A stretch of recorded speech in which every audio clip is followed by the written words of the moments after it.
You can be as big or as little as you want to be. It's so scalable. And you can choose, well, I want to work 10 hours a week. I want to work 20 hours a week. How about I want to work 30 hours a week? It's up to you. And you can have one client or 3 clients or 100 clients. It's totally up to you. The work is there.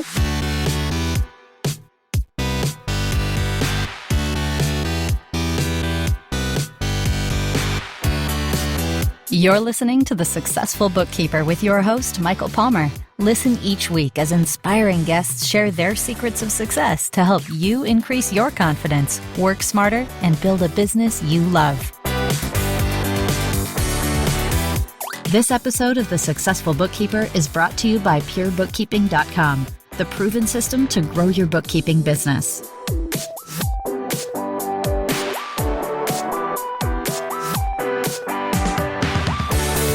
Welcome back to the Successful Bookkeeper podcast. I am your host, Michael Palmer, and today's show is going to be a fantastic one. Our guest is a former aerospace engineer turned business owner. She runs KAW Solutions out of Virginia. Kim Wolfe, welcome to the show. Michael, thank you so much. I'm excited to be here. It's great to have you. Kim, I mean, obviously, when we say aerospace engineer turned business owner, it's very interesting. Yeah. Please share your career journey leading up to this point, and definitely want you to dive into how the heck you went from aerospace into your current business. Sure. Yeah, it's kind of a fun story. So ever since I was a very small child, my passion has always been aviation. So it always had a hold on me. And it was kind of funny because people would ask me, why do you like airplanes so much? And I would have no idea. I hadn't even been in an airplane, but it just got a hold on me at an early age. And I ended up going to Ohio State, got a degree in aeronautical engineering, and spent about 10 years in industry working on full flight simulators.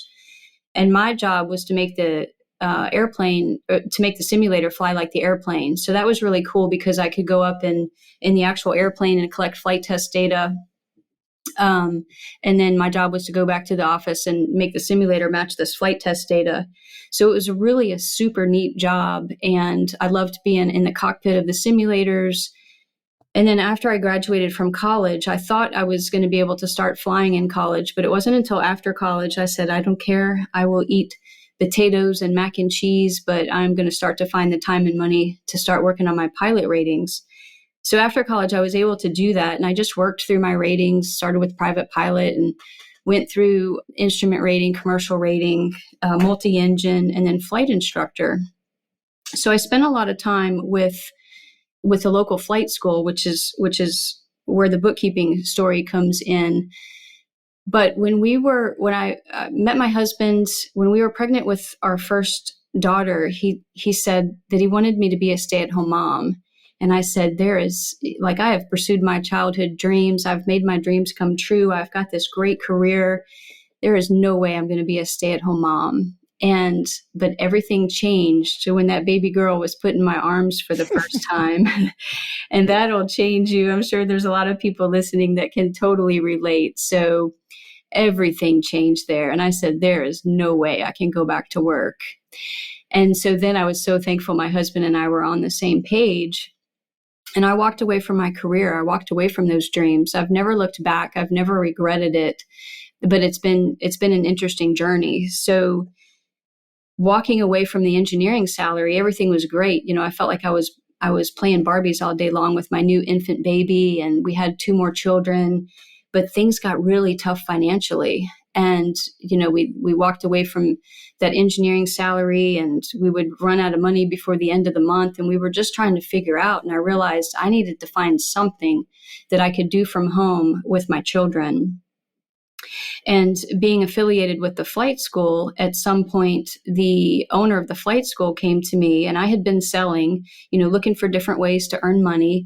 I had been selling cookies and soda to the flight school while they were in a temporary location working on a new building space. So the owner of the flight school knew that I was looking for some extra income. And at some point he came to me and he said, Kim, I know you're not an accountant or a bookkeeper, but you're probably good with numbers. He knew I was an engineer. I was teaching ground schools and things like that by that point with the flight school and doing some flight instructing. So he said, I know you're looking for some extra income. I'm sure you're good with numbers. My bookkeeper is leaving. Would you like to take over my books? So I had all of about 1 or 2 hours of experience with QuickBooks. My husband had started a business, so I knew enough to open the file. I wasn't really familiar with it. But I said, absolutely. I don't shy away from opportunity. And here's where your listeners can probably really relate to this story. So I get into the QuickBooks of this flight school, and I realized right away that there's some issues in this file.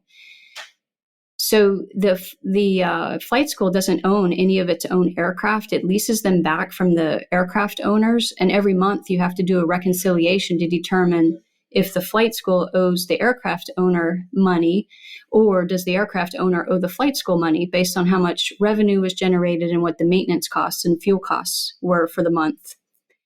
And what I realized is they were generating statements for the aircraft owners in like Microsoft Word, and nothing matched QuickBooks. So I had this set of bills at the end of the month, and none of the balances matched the balances that were in QuickBooks. And the same was happening for money that pilots would come in and put on account to spend. They'd come in and buy like $1,000 worth of flight time and then just use that up over 1 or 2 months of flights. And they were keeping paper records. Well, the paper records did not match what was in QuickBooks. And I thought, wow, this seems like a problem to me. And they had a bookkeeper coming in at least once a week. I think it was several times a week. And then they had a CPA coming in monthly to post payroll. And I thought, wow, if this little small business is having this much problem with their QuickBooks, probably there's other small businesses that could also use some bookkeeping help. And because I was able to get in there and see the problem and be able to go and fix the problem, and of course, these problems went back not to the prior month, these problems went back years. And I was able to determine, well, here's what happened. One balance was dropped between 1 month and the next month. And at any rate, dozens of statements and dozens of pilot accounts were all incorrect. And I was able to go in and fix them.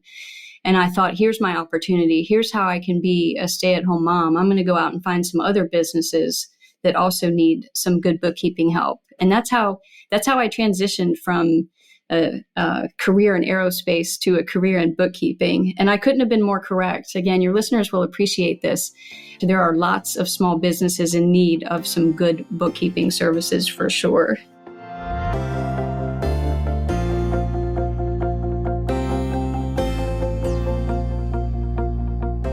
That is the truth, and it's sad in a way. It really is a limiter to those businesses. Like, you think of this flight school, they're building a new building, they're doing something, whatever, they're offering a really important service, and it was a mess. So, yes. That could have been at some point left unattended, could have been catastrophic. Right. For somebody, Absolutely. right? Absolutely. And so, that impacts a lot of people, the staff, the owners, the people who need those services, all of that, the vendors and contractors that work with that organization. It's just such a beautiful thing. This business is so interesting. It's an ecosystem.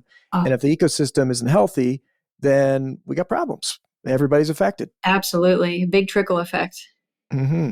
So this was your first. I'd love to hear like how it went from like, okay, well, that was the one. And then did you find another one? How did that go? Yeah. So 2 things. Right away, I knew that I really needed the business to be bigger than just me. I knew what kind of income I needed to earn. And I knew I didn't want to work full time. I wanted to be home with my babies and be able to spend time with my babies. And so right away, I knew I wanted to start by having an employee.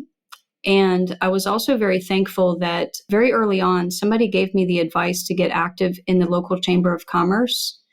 And it sounded really scary to me at the time. I thought, wow, that sounds really sophisticated and big and scary. But I'm so glad that I heeded the advice of that person that told me how to network through the chamber. And that's what I started doing. And it really didn't take long. I don't remember how many meetings I attended, but I would say probably less than 3 before I got my first client through the Chamber of Commerce. So then I had 2 clients. And in fact, that client had multiple businesses, which we also find a lot. You get one client, but you actually get three in one, because they have a lot of our entrepreneurs have multiple clients. So that's how I started building my business. And I, started building it with bringing somebody along who could help do the data entry, and right away had in mind to make the business bigger than just me. Wow. So it's so interesting how that went. And you really, I applaud you for your ability to see the opportunity and know what you needed. And it's almost like you just knew what to do. It's like you did this in another life or something. Yeah. And so bringing on those clients, the chamber was key. You brought on some. Did you hire somebody right away? What did that look? How did that journey go? Yeah, so I started this in 2007. So some of the details are a little bit fuzzy, but I am pretty sure. In fact, here's what happened: is I started working for the flight school as an employee, and then it didn't take long. I would say probably 6 months later, I said, you know what, there's got to be a lot of opportunity here. And so I went to the owner of the flight school with a proposal. And I said, would you mind if instead of me being your employee, can I be your contractor? And I'm going to hire somebody to help me do the data entry, and I'm going to go out and find other clients. He said, absolutely. I would love to support you in that. So right away, I started my own business. He was our first client, official client, but it didn't take long to go out into the chamber and find that other client. So it happened rather quickly. Wow. Just love that. Yeah. And so it happened quickly. And then how long did you go before you did find somebody to work for you? That was pretty quick. In fact, I think I already had somebody in mind when I went to the flight school with the proposal of, I just want to be your contractor instead of your employee. I'm pretty certain that happened right at the same time. And here's the other interesting thing. I love looking for opportunity in terms of maybe yourself and how you can help others. So right away, when I started my business, I knew the flexibility that I was looking for. And so we started with the model of hiring other stay-at-home moms. And that's who I hired. I hired another stay-at-home mom. In fact, she was the wife of one of the engineers that I worked with. And she was also a stay-at-home mom, and she just wanted to work 10 hours a week or 15 hours a week. I don't remember what it was, but that's the beauty of this industry is you can be as busy as you want to be, or you can be as big or as little as you want to be. It's so scalable. And you can choose, well, I want to work 10 hours a week. I want to work 20 hours a week. How about I want to work 30 hours a week? It's up to you. And you can have one client or 3 clients or 100 clients. It's totally up to you. The work is there. It's an industry that is certainly underserved and understaffed. The world is your oyster, as they say. You can make it what you want. And I can bring on employees and say, how many hours a week do you want to work? I'll make it work. So I love that. Yeah, and it's so true, and that's why the industry is such a great one. It is in terms of the journey. Then here you are. You've got some clients. You figured out the networking. So figured out how to get the clients. You hired somebody. Did you face challenges?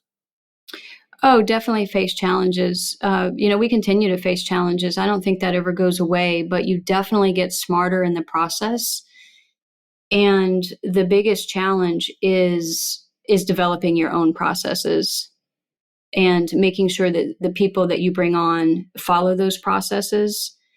And then we also ran into things like, for example, I realized that if I were to put out an ad for employment, I would say must have 5 years of QuickBooks experience. But what I found is I would get somebody who would say, well, I've got 15 years of QuickBooks experience. Oh my gosh, that's fabulous. You're hired. And then you find out that they've been doing accounts payable for 15 years and they really didn't know anything about payroll or didn't know even how to run reports or what reports would need to be delivered. So I learned very quickly that I had to be more specific about the talent that I was looking for and that they were very well-rounded in QuickBooks, and going so far as giving them a test during the interview process to make sure that they really had the experience that they had on paper. And that was probably one of the biggest challenges for a long time. Is really getting those qualified and quality staff Exactly. members in your business. Yeah. And so what does your business look like now today? You started, that was 2007. Yeah. And so we're in the 15th year. Is this the 15th Yes. year? That's Yes. about right. That's when I met my wife in 2007. Okay. So it's an easy number. It should be an easy number Right. for me to figure out 15. So 15 years now, what does it look like today? Yeah. So what it looks like today is we have hundreds of clients. So we had a major change just last year. I have 4 employees based in the US. And in fact, I'm going to tell you this because I hope that some people find it encouraging. You can always think outside of the box and you can make things work that might at first seem difficult. So my office is located in Leesburg, Virginia. And in 2016, my family moved to Williamsburg, Virginia. So I moved about 3 hours away from my office. And at first it seemed like, oh my goodness, how am I going to run my business from 3 hours away? But we were already doing a lot virtually. And that's another thing that we like to provide is for our staff. You can work from home, you can work from the office, as long as the work gets done. So that's what it looks for me. That's what it looks like for me now, is that I have a physical office about 2 hours away from where I live. I've got 3 people that work out of that office. And the rest of my team is actually located in the Philippines. So that was a big change for us. I think I hired my first Filipino actually back in 2020 or 2021. And they worked out so well and were such a blessing that I thought, wow, I need to go find some more Filipinos. And then I got introduced to the organization TOA Global, and we have since hired 3 more using TOA Global. And it has been such a great decision and a big change within the company, but it's helped to solve our staffing issues. And they are such a blessing. And I just love working with both my U.S. staff and my Filipino staff, but it's been really, really neat. But that's what it looks like. I have 4 people in the Philippines and 4 people in the U.S. And Amazing. let me make one more comment with that. So a lot of your listeners might ask, why do you even need an office nowadays? Everything is so virtual. And that is so true. I operate out of my house for 90+% of the time very effectively. But when I got my brick and mortar office, I wanted to make sure that I strategically located it. So we share an office with a CPA, and that was a strategic decision that I made early on. Is I wanted to be close to a CPA and have some foot traffic with that CPA. And I'm also on a street where cars pass by at 25 miles an hour, and I have a sidewalk sign. So my office space, I consider more of a advertising expense than I do a rent expense. And it's a great little space. So I would say, make sure you're strategic when you make decisions like that. Where do you want to have your office? And sometimes we see that with our clients. We kind of scratch our heads and think, why did you choose this location? Like nobody can see you here. And so if anybody out there is thinking of starting their own bookkeeping business and wants to have office space, be strategic in that. Make sure that that's a good decision for you. I love that. That's such a, I think we've brushed upon the concept of being close to a referral partner, but the idea of making your office an advertising marketing expense, so interesting and strategic. I love that. Yeah. And also a shout out to TOA. We've had the founder on our podcast, and they've been a sponsor of the summit as well. And we've got clients that are using TOA in Canada, the United States, and in Australia. So we hear a lot about this concept, and it's they're outsourcing that, finding quality staff that can do work for you, and you've figured that out as well, which has been great. How did you mentioned that you hired your first Filipino in 2020 or 2021? Was it because of the pandemic, or how did the pandemic? I'm curious how the pandemic affected you. Yeah. So I would say the biggest effect of the pandemic was we didn't have many clients. It didn't affect many clients. Like we didn't lose a lot of clients. In fact, I don't know that we lost any through the pandemic, but the pandemic actually opened a lot of doors. Everybody became so comfortable working virtually and using Zoom. So all of a sudden, your clients didn't care to meet you in person. So I didn't have to drive 200 miles to have that initial meeting because they want the initial meeting to be in person. So honestly, the pandemic really had a positive effect. So we now have clients throughout the U.S., and we also coach students in building bookkeeping businesses. And my students are located throughout the U.S. And really, the pandemic kind of made all of that possible because everybody's so comfortable working virtually. Amazing.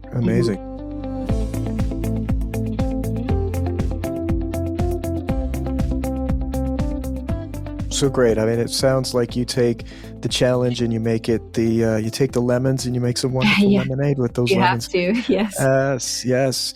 So what now? What's on your focus now that your business is rolling? It sounds like you got a lot of it figured out. What would be today's big challenge for you?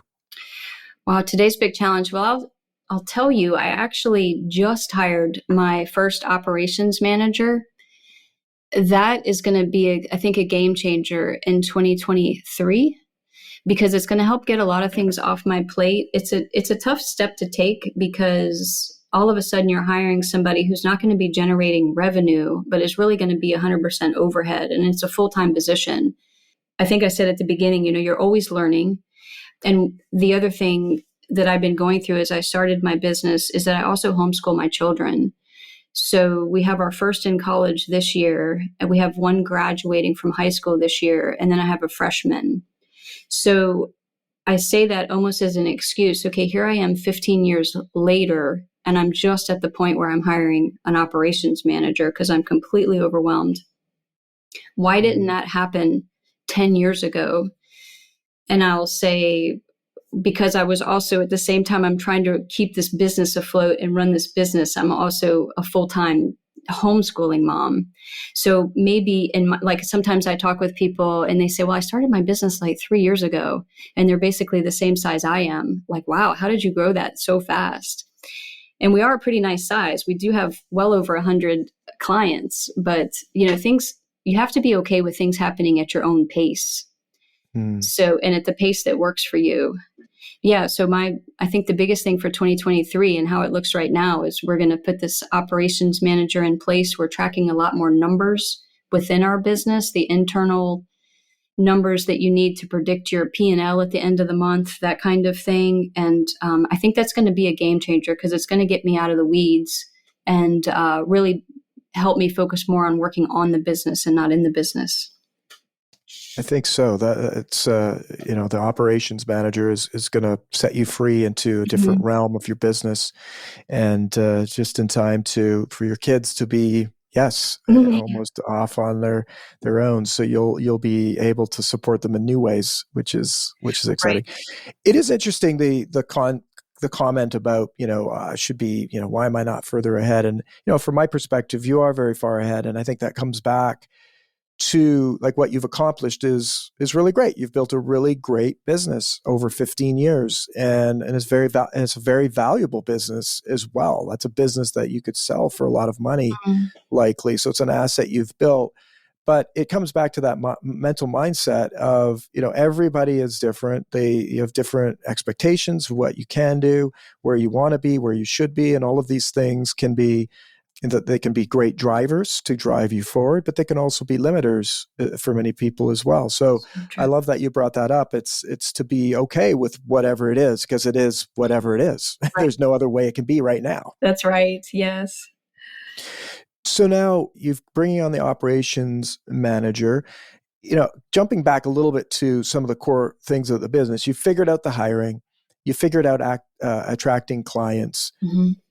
Another one that comes up often is pricing. How did you tackle pricing? So that's kind of interesting too. Part of this role for our operations manager, and I hear this a lot in your community, is getting our people from hourly based billing to fixed fee billing or value-based billing. So we're actually in the process, as we speak, of moving all of our clients to fixed fee billing. And that's going to be another huge game changer in 2023. All of our new contracts that go out, all of our new proposals, they're all value-based billing. So that's a huge step. Again, something that should have happened 10 or 15 years ago, but I have to be okay with where we are right now in the process that we're going through right Absolutely. now. Yep. But that Absolutely. hourly billing can be very time consuming to do every month. Yes, absolutely. And I'll look forward to hearing how the rollout goes. That'll be interesting. And it will make a massive difference for your business as well, I'm sure. You're a busy mother. You homeschool. You said you homeschooled your children. Yes. That correct? Yes. Yes. So you homeschooled your children. You built a business. You've got like 8 staff. Sounds like 4 that are working in North America, 4 that are in the Philippines. Or was it 4 in the Philippines? It Or is. 3? Yes. 3 Yeah, with 4. TOA and then 1 outside of TOA. You got it. So you got like 8 people under you. You're homeschooling your children. I mean, this is stacking up pretty crazy here. How do you do it? What's some tips on how you save time, how you balance things, how you've done this? I mean, from the outside looking in, it's remarkable. Yeah. And I realized I would get people to ask me a lot, wow, how do you do it? And then, so that got me thinking, how do I do it?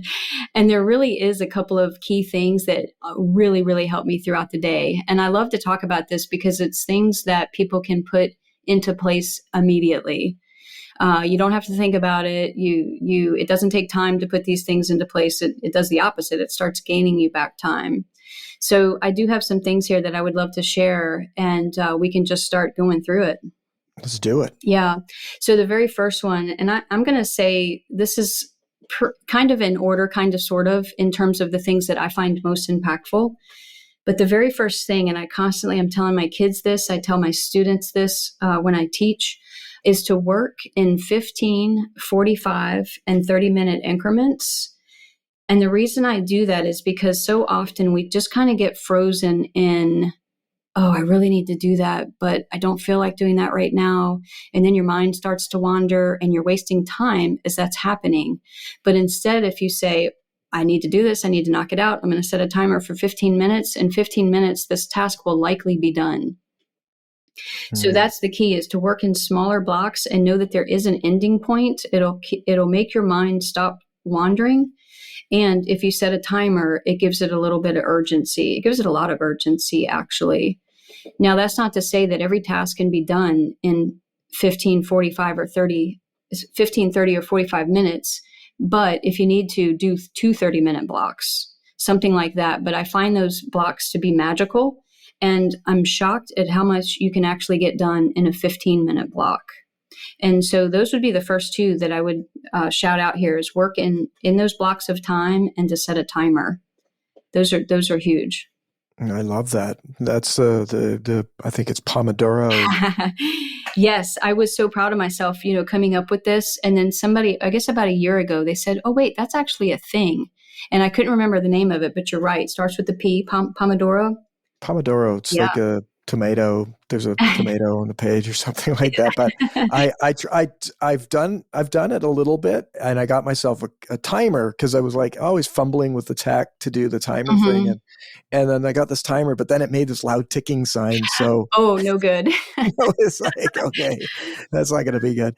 It's like the old egg timer right. thing, but it can't tick. But very effective, and it's related back to Parkinson's law, which is relates to all resources, but time being a resource is work fills up the time allotted. Yes. So if you set an hour, it'll take you an hour. If you set it for 15 minutes, you probably get the same amount done that you would have in the hour. So it's a magical thing. You've unlocked an improved efficiency and productivity. Absolutely. Yeah. And it helps you beat the mind game when you're kind of dreading something that it's going to be done soon. And then usually what happens if it's a longer task, like, well, wow, now I have the momentum going. I can actually get this finished now. And that task that you've been dreading or putting off is now getting done. Mm-hmm. Yes. Yeah. And then the next one here that I have is to plan your day. And we've probably all heard this before, but it's hugely important. But to plan your day the night before. we can lose a lot of efficiency in the morning when we're not quite sure where to start. And if we wait until the morning to decide what we're going to do, it almost becomes subjective instead of objective. Then it's like, what do I feel like working on right now? Whereas if you design your day the night before, it's very objective. You know what's important. You know what needs to get done in the morning when you get started. But in the morning, if you haven't written it down, maybe now you're thinking, well, I don't really feel like doing that. I'm going to put that off a little bit later. And then that task never gets done. So that's why it's important to plan your day the night before. And how do you do the planning? Is it something that you sit down and do at the end of the day? Is it you write it out? Do you put it into technology? What's your... Yeah, I use a couple different tools, but the tool I use for that is Michael Hyatt's planner, the Full Focus Planner. Nice. Yeah. Yeah, that's a great tool. And you get one every quarter once you sign up for that subscription. It's really good. Beautiful. Yeah, definitely familiar with Michael Hyatt. Mm-hmm. Fantastic person and great content. Yeah. And then the next one, Michael, here, this would be number 4. And that's going to be to have a workflow management tool. Again, this is something that we set up rather late. We were using spreadsheets, and I'm a big fan of keeping it simple.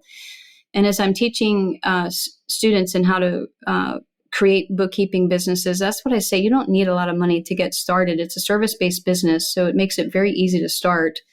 And you can start just using spreadsheets. But once we implemented our workflow management tool, we saved a lot of time because we had everything in one place and everything very well organized.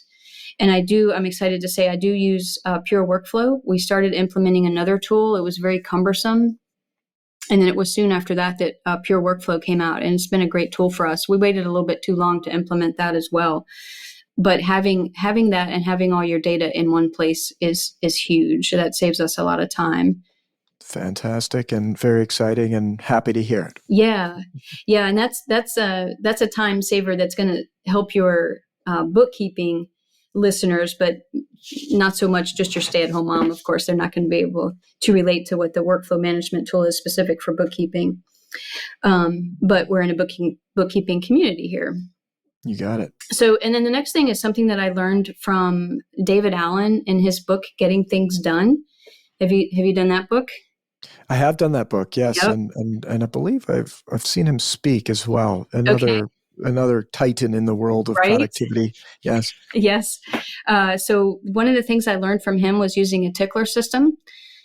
So I have a tickler system that's made up of a manila folder, one folder for every day of the month, and then one folder for every month of the year. And it's a great place to put things like, you just scheduled a vacation for 8 months from now, and you've got a receipt, confirmation number of your airline tickets. Well, let's just go ahead and put that in our folder for 6 months from now. We'll know where it is.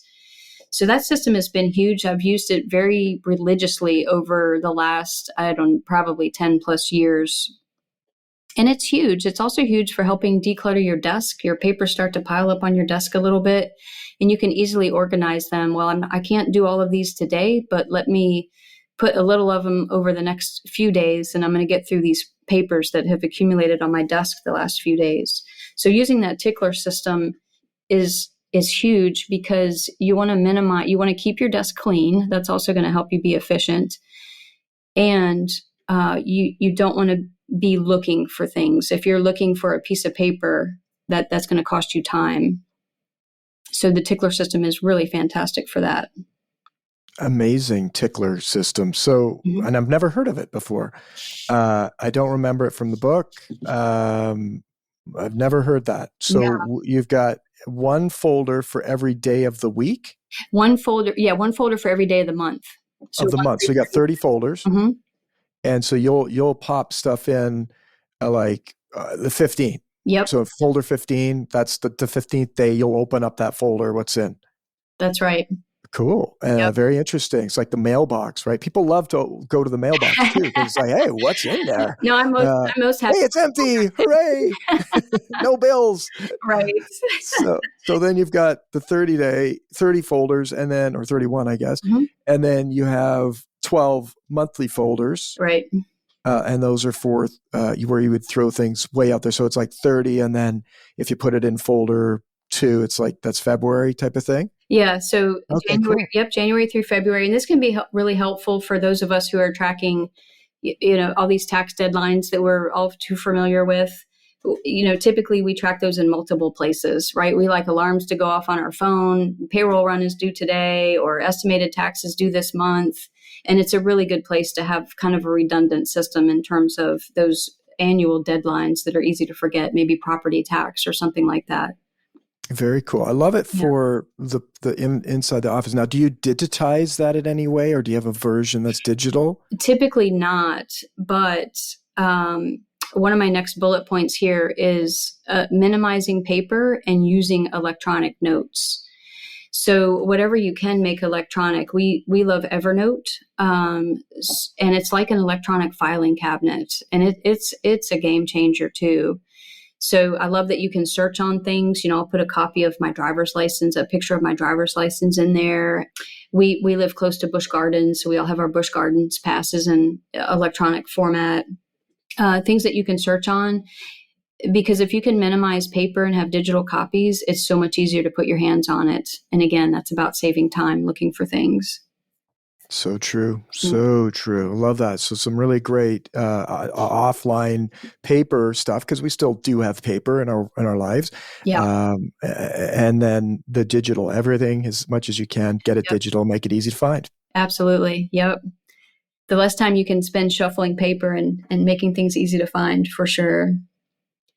And then the next one here, we've all heard this too before, is to delegate as much as possible. That might be delegating your son's laundry to your son, delegating the dishes to your children, that kind of thing. So whatever you can delegate. And I love this saying, I don't remember where I heard it, but it's not what you do, it's who to do it. So as much as you can be the delegator and find others that are probably even better suited to do the task, that is going to save you a lot of time and empower you to do other things. And say that one again. Like, I didn't quite capture that. Yeah, so you can save a lot of time throughout your day if you're not the one doing all the tasks. So delegate as much as you can and as much as reasonable, whether that's something to do with your business where you're delegating tasks and having a system that you know that your staff is doing correctly, or within your household, delegate your laundry. Like your kids can start really early doing their own laundry, right? So, and I love the saying, it's not what you do, but it's who to do it. Yes. I love that. I apologize because you're giving me some of these. I'm like still processing and you're giving me more. I'm like, oh, hold on. What was that? I love it. Good. Okay. So the delegation is huge. And I've been very successful with Upwork in the past. And I've also had some issues with certain industries, certain things that I needed to hire with. There were some challenges that I ran into, like probably a year ago with Upwork. Like, actually, people weren't actually who they were. Oh, really? On Upwork. Yeah, it was very weird, but I think it was just, we were hiring something very technical, developer, and they were very hard to find those people. And so I think that's it. I've had so much success otherwise with Upwork, where I have people that do very specific, they're experts in that one little area that I can just go. So I have like a running contract with them, and they range anywhere from like 30 to right up to like $100 an hour, except it's just, if I need them, like a graphic designer, obviously this podcast, our podcast production is done by Justin, who's amazing. And these are all just people on Upwork that you can go and delegate something to, and they're working for lots of different people, and it's like they're just going to do that one thing. So that's been a really great one for delegation. But I think it's so important, and I can see you're probably a master at it. Like, you got your kids doing stuff, you got you're delegating out to your team. It's getting all that time back. Yeah. And that's what it's all about. It's about getting your time back. Whenever you Upwork something, that's one less thing that's on your plate. You got it. And it's something that, even if I wanted to do myself, I'm probably not the best at it either. Yeah. And so those are easier ones, but the ones that are really things that I'm good at, it's like, yeah, but should I be doing that? That's where I get stuck. Like I actually like doing some of the things that I probably shouldn't do, Right. which is that's my own problem. But that I'm sure our listener can relate to, right? It's Oh, like get absolutely. excited about doing that thing. And it's like, that's really not that valuable of a task for me to do. This is great. So what else do you have? So I have a couple more here. One is to have a clean desk. And again, it's about being efficient and being focused and just having a clear mind. If your desk is cluttered, that's probably going to freeze you to some degree, right? You don't know where to look. You just kind of look and say, oh my gosh, what is all this on my desk? Even Post-its. Like I find I do have Post-its, but I try to really think twice before I write something down on a Post-it. And I used to have Post-its all around my computer monitor. And I just found that clutter was affecting my efficiency, and efficiency equals time at some point. It certainly does. And this is one that, I'm here looking at my desk, the folder, you mentioned it a little bit with the folder tickler system is, my desk, and I have young kids as well. Their toys somehow get in here. I've got like bits and bobs on my desk. It's noisy. Yes. It's just, it's physical noise. Right. So clean it. What's your strategy? You got your tickler system, but does it get messy and then you do a reset? How does that work for you? It does. Yeah, it does get messy. I start the day with a clean desk. And then by the end of the day, wow, how did this happen? What is all this on my desk? And then the tickler system is huge for that. If I find, wow, okay, now I have a pile on my desk that I don't think I can handle in one sitting. All right, I'll put a little bit in tomorrow's folder and I'll put a little bit in the folder the day after, and I'll make sure that I go through that paperwork. And a lot of times it's turning notes that you've taken from Zoom meetings or phone calls with clients, and now you have to put that in a note in Pure Workflow or a note in Evernote and get it off your desk and into the trash and just in a digital format. But inevitably, the mail comes in, now you've got a stack of mail on your desk. So stuff definitely lands on your desk. And you just be deliberate about not letting it pile up. So true.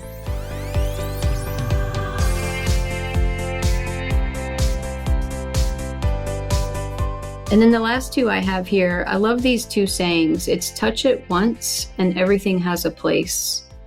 So all of these things are kind of interrelated.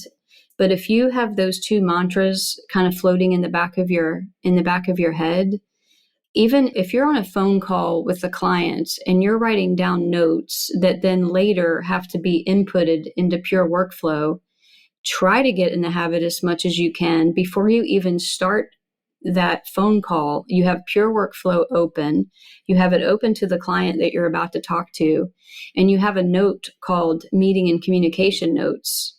And you're ready to go with the keyboard when you talk with that client, instead of, well, let me grab a piece of paper, let's call the client, and I'll start writing notes.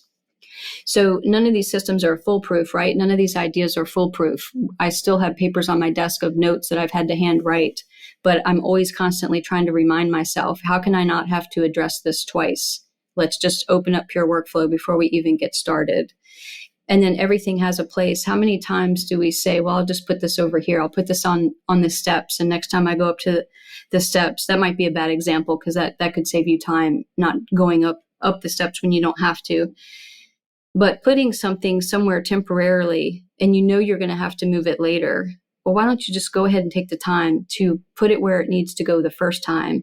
And then that'll save you from having to look for it later or having to address it twice. So I love those two mantras, and that's where we'll close it out. Touch it once and everything has a place. I love these sayings, and it's the touch it once and just getting it done is the stitch in time saves 9. That's right. And I try to enforce a no put stuff on the stairs policy in our home, but it never happens. Yes. So that happens here because I constantly trip on stuff on the stairs. Yep. So get it to the place that it needs to be. Mm-hmm. And what came up for me is, like you said, none of it is foolproof, right? Like it's not 100%, but when you think about it, if you just do 10% of it, Yes. it's a 10% lift, which is a huge lift in the grand scheme of things. And I'm sure it's more than 10% for you, but it's also just the mindset. Like if you've only cleaned up the desk, you don't want to clean the desk every day, but you do it once a week, you're still going to feel a heck of a lot better on the 1 week of a clean desk than you would if you had just messiness all the time. So true. And, it's present for me right now because we have a 4-year-old and a 7-year-old. And there was a time where all of their toys and all of their stuff had like almost nostalgic. It's like, oh, we can't get rid of this because that would mean that they're getting older.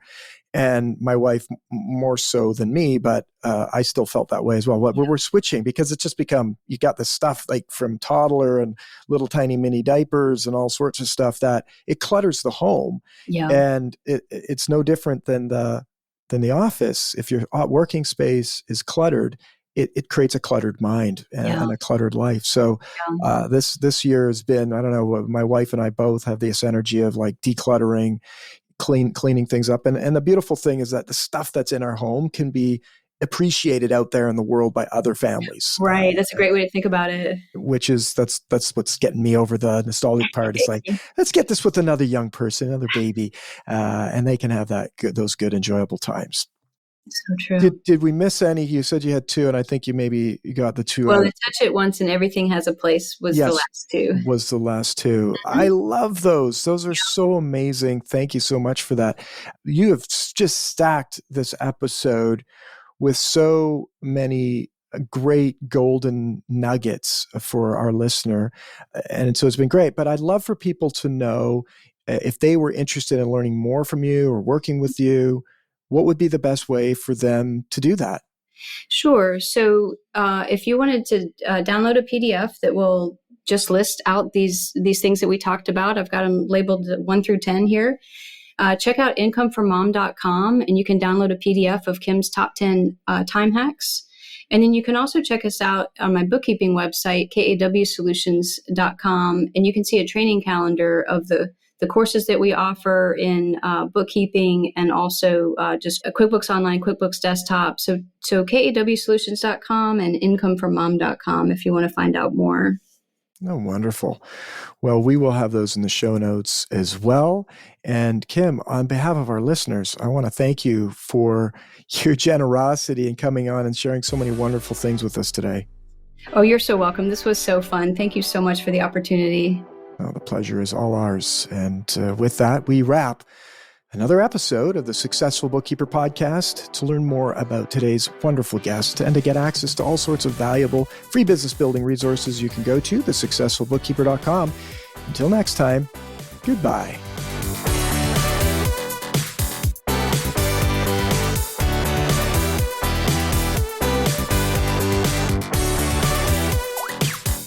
You've been listening to The Successful Bookkeeper with Michael Palmer. For more information and to download the resources mentioned in this episode, please visit us at thesuccessfulbookkeeper.com. Thank you for listening.